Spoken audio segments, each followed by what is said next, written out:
ನಮಗೆ ಒಂದು ದಿವಸ, ಒಂದು ವಾರ, ಒಂದು ತಿಂಗಳಂತಲ್ಲ, ಪ್ರತಿ ದಿವಸ, ಪ್ರತಿ ಗಂಟೆ, ಪ್ರತಿ ಕ್ಷಣನೂ ನಮಗೆ ರೋಡ್ ಸೇಫ್ಟಿ ಅರಿವು ಇರಬೇಕು, ಪ್ರಜ್ಞೆ ಇರಬೇಕು. ಯಾಕಂದ್ರೆ ಪ್ರತ್ಯೇಕವಾಗಿ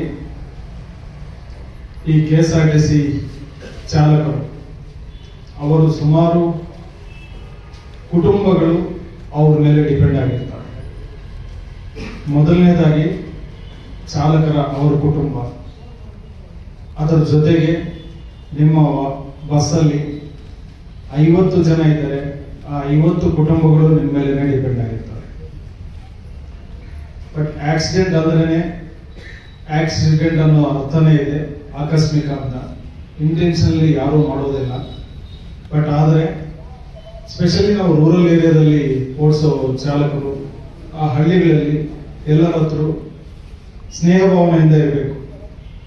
ಎಲ್ಲರೂ ಚಿರಪರಿಚಿತರಾಗಿರ್ತಾರೆ, ಸುಮಾರು ವರ್ಷಗಳಿಂದ ನೀವು ಅದೇ ರೂಟ್ ಹೋಗಿರ್ತಾರೆ, ಕಂಡಕ್ಟರ್ ಆಗಲಿ, ಡ್ರೈವರ್ ಆಗಲಿ. ಅಚಾನಕ್ ಏನಾದರೂ ಸಡನ್ ಆಗಿ ಯಾರಾದರೂ ಅಡ್ಡ ಬಂದರು, ಫ್ಯಾಟಲ್ ಆಕ್ಸಿಡೆಂಟ್ ಆಯಿತು, ಕೊಮೋಷನ್ ಆಯಿತು, ಅವಾಗ ಗುಂಪು ಸೇರೋದು, ಇಂಥವೆಲ್ಲ ಪಬ್ಲಿಕ್ ರಿಲೇಶನ್ಶಿಪ್ ಚೆನ್ನಾಗಿರೋದ್ರಿಂದ ಈಸಿಯಾಗಿ ಅವಾಯ್ಡ್ ಆಗುತ್ತೆ. ಮತ್ತು ನೀವು ಮನೆಯಿಂದ ಹೊರಗೆ ಬರಬೇಕಾದ್ರೆ ವೆಹಿಕಲ್ ಹತ್ತದ ಮೇಲೆ ನಮ್ಮ ಔಟ್ಮೋಸ್ಟ್ ಕಾನ್ಸಂಟ್ರೇಷನ್ ನಮ್ಮ ಡೆಸ್ಟಿನಿ, ಸೇಫ್ ಡೆಸ್ಟಿನಿ.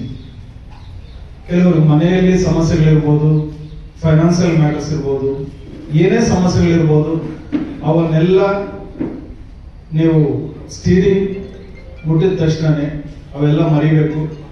ನಿಮ್ಮ ಮನಸ್ಸಲ್ಲಿ ಇರಬೇಕಾಗಿರೋದು, ನನ್ನ ಜೊತೆ ಇಷ್ಟು ಜನ, ಇಷ್ಟು ಕುಟುಂಬಗಳು ನನ್ನ ಮೇಲೆ ಅವಲಂಬಿತರಾಗಿದೆ ಅನ್ನೋದು ನಿಮಗೆ ಅರಿವು ಇರಬೇಕು.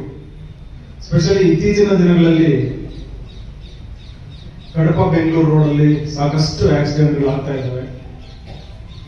ಈ ಜನರ ಮೆಂಟಾಲಿಟಿ ಹೇಗೆಂದ್ರೆ, ರೋಡ್ ಚೆನ್ನಾಗಿಲ್ಲ ಅಂದ್ರೆ ಬೈಕೊಳ್ತಾರೆ, ರೋಡ್ ಚೆನ್ನಾಗಿದೆ ಅಂದ್ರೆ ಯಾರಾದ್ರೂ ಸ್ಪೀಡ್ ಹೋಗ್ತಾರೆ, ಅದಕ್ಕೆ ಸಿಕ್ಕಾಪಟ್ಟೆ ಆಕ್ಸಿಡೆಂಟ್ಸ್ ಆಗ್ತಾ ಇದ್ದಾವೆ.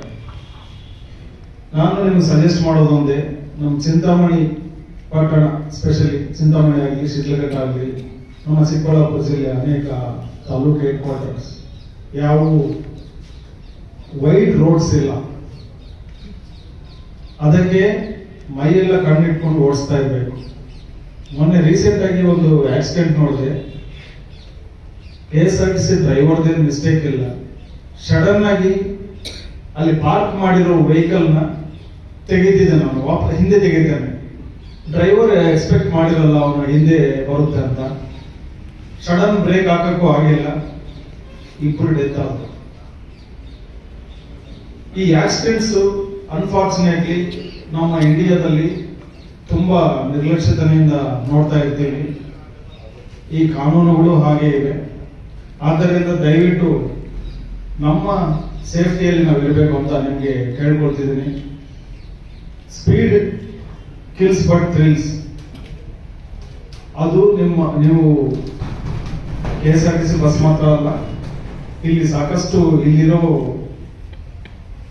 ಎಲ್ಲರಿಗೂ 2 ವೀಲರ್ಸ್ ಇರ್ತದೆ, ಅದರಲ್ಲಿ 90% ಹೆಲ್ಮೆಟ್ ಇಲ್ಲ ಅಂತ ನಾನು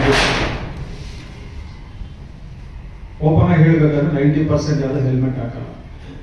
ಆ ಹೆಲ್ಮೆಟ್ ಬಗ್ಗೆ ನಾನು ಸಾಕಷ್ಟು ಸಲ ಹೇಳ್ತಾ ಇರ್ತೀನಿ. ಒಂದು ಚಿಕ್ಕ ಉದಾಹರಣೆ ಅನ್ನೋದಕ್ಕಿಂತ ಲೈವ್ ಎಕ್ಸಾಂಪಲ್. ಒಂದು 5th ಸ್ಟ್ಯಾಂಡರ್ಡ್ ಹುಡುಗ ಓದ್ತಾ ಇರ್ತಾನೆ, ಡೈಲಿ ಅವ್ರ ಫಾದರ್ ಅವನಿಗೆ ಸ್ಕೂಲ್ವರೆಗೂ ಬಿಡ್ತಾನೆ, ವಾಪಸ್ ಬರ್ಬೇಕಾದ್ರೆ ಸ್ಕೂಲ್ ವ್ಯಾನ್ ಅಲ್ಲಿ ಬರ್ತಾನೆ. ಯಾವ್ದು ಕಂಪನಿಯಲ್ಲಿ ಕೆಲಸ ಮಾಡ್ತಾನೆ. ಹೊರಗೆ ಬಂದ ತಕ್ಷಣ ಪುಟ್ಟ ಹುಡುಗ ಕೇಳ್ತಾನೆ, ಅಪ್ಪ ಇವತ್ತು ಹೆಲ್ಮೆಟ್ ತಂದಿಲ್ಲಲ್ಲ. ನಿಂಗೆ ಸುಮ್ಮನೆ ಇರೋ, ಅರ್ಜೆಂಟ್ ಹೋಗ್ಬೇಕು ಅಂತ ಹೋಗ್ತಾನೆ. ಹೋಗಿ ಅವನು ಸ್ಕೂಲ್ ಬಸ್ ಇಳಿದು ಆರಾಮಾಗಿ ನಡ್ಕೊಂಡು ಬರ್ತಾ ಇರ್ತಾನೆ. ಅವನೇನೋ ಕನಸುಗಳು, ಪಾಪ ಮಮ್ಮಿ ಒಳ್ಳೆ ಡಿಶಸ್ ಮಾಡ್ಸಿರ್ತಾರೆ, ಏನಾದ್ರು ಸ್ನ್ಯಾಕ್ಸ್ ಮಾಡಿರ್ತಾರೆ, ತಿಂದ್ಬಿಟ್ಟು ಆಟ ಆಡ್ಕೊಂಡು ಫ್ರೆಂಡ್ಸ್ ಜೊತೆ ಇರೋಣ. ಅಪ್ಪ ಬರ್ತಾರೆ, ಯಾವುದೋ ಮೂವಿಗೆ ಹೋಗೋದು, ಏನೋ ಒಂದು ಪಾಪ ಅವ್ನ ಕ್ಯಾಲ್ಕುಲೇಷನ್ ಅವನು ಇರ್ತದೆ. ಮನೆ ಹತ್ರ ಬರೋಷ್ಟೊತ್ತಿಗೆ ಒಂದು 100 ಜನ ಸೇರಿರ್ತಾರೆ.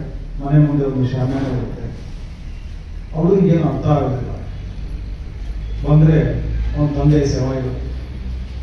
ಆ ಪುಟ್ಟ ಮಗುವಿನ ಮಾತು ಕೇಳಿದರೆ ಇವತ್ತು ಆ ಹುಡುಗನಿಗೆ ತಂದೆ ಇಲ್ಲದ ಅನಾಥ ಆಗ್ತಿದ್ದಿಲ್ಲ. ಆ ಹುಡುಗರಿಗೆ ಕಂಟ್ರೋಲ್ ಮಾಡೋಕ್ಕೆ ಅವನು PM ಆಗೋವರೆಗೂ ಸಾಧ್ಯನೇ ಆಗಿಲ್ಲ ನಮ್ಮ ಕೈಲಿ. ಅದಕ್ಕೆ ನಾವು ಸತ್ತೋಗೋರು 100% ಈಸಿಯಾಗಿ ಹೋಗ್ತೀವಿ ನಾವು. ಒಬ್ಬ ವ್ಯಕ್ತಿ ಸಾಯ್ತಾನಂದ್ರೆ ಅರ್ಧಂಬರ್ಧ ಸತ್ರೆ ಅದು ನರಕ. ಸತ್ತ ಮೇಲೆ ಯಾರು ಏನಾಗ್ಲಿ ಅವ್ರಿಗೇನಾಗ್ತದೆ, ಅವ್ರ ಹೆಂಡತಿ ಏನಾಗ್ಲಿ, ಮಕ್ಕಳೇನಾಗ್ಲಿ, ಬ್ರದರ್ಸ್ ಏನಾಗ್ಲಿ, ಫ್ರೆಂಡ್ಸ್ ಏನಾಗ್ಲಿ, ಅವ್ರಿಗೆ ಏನ್ ಗೊತ್ತಿರುತ್ತೆ? ಏನು ಗೊತ್ತಿರಲ್ಲ. ಆರಾಮಾಗಿ ರೈಟ್ ಅಂತ ಯಮಲೋಕಕ್ಕೆ ಹೋಗೋದು. ನಾವು ಮಾಡೋ ಪಾಪಗಳಿಗೆ ಯಾರು ಸ್ವರ್ಗ ಯಾರು ಹೋಗಲ್ಲ, ಯಮಲೋಕಕ್ಕೆ ಹೋಗೋದು. ಬಟ್ ಇರೋರ್ ಕಷ್ಟ ಏನು? ಇರೋರಿಗೆ ಆ ಶೋಕ ಯಾರು ಫಿಲ್ ಮಾಡಕ್ಕಾಗತ್ತೆ?